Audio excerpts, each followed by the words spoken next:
I grew up in Virginia, mostly in the woods or under the hood of a car. I was always exploring or taking things apart just to see how they worked. I never liked leaving things the way I found them. My grandfather had a big influence on me. Most of our conversations happened alone on his patio, calm, steady, and honest.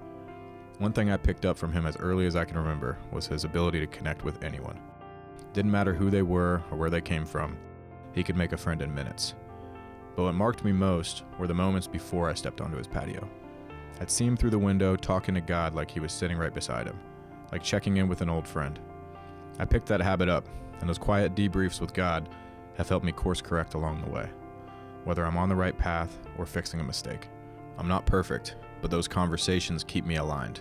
I became a dad young and went straight to work, doing everything from construction to managing a large marina.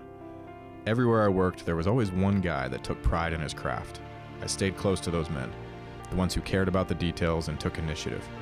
Looking back, I can see mentors were being placed in my life long before I knew why. Then everything stopped. A motorcycle crash, a broken neck. I shouldn't have walked away, but I did. Pain has a way of stripping everything down until you're left with what truly matters. During recovery, I found purpose in a way I never had before. I stopped hesitating and doubting, and I learned to trust God and to advance forward as my path revealed itself. As I healed, something clicked. All those years building engines and troubleshooting systems had shaped the way my mind works.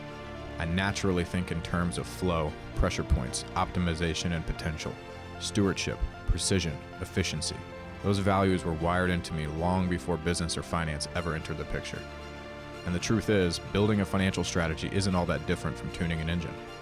You study the system, find the bottlenecks, protect what matters, and make sure everything performs the way it's supposed to, especially under pressure. That's why I approach this work the way I do. It's why families trust me with decisions that define the rest of their lives. Faith is my foundation. Everything starts there. But my family, that's my drive. My wife and our 5 kids give me discipline, direction, and an edge. My wife is steady and resilient. She makes everything in my life better. And my kids, they're the ones that really challenge my capacity to grow. The reason I take this legacy so seriously. I want to hand them something better than what I started with, not just in opportunities, but in faith and character. I still train, still hunt, still build, but everything I do now is through the lens of stewardship, honoring God, multiplying the opportunities He puts in front of me, and leading my family and my team from the front into a brighter future. I'm not driven by money, I'm driven by purpose and meaning, by the chance to do what's right, even when it's hard. Life's not about numbers, it's about people. It's about legacy, about the work God built you to do, and the family you do it for. This is the life I was forged to lead.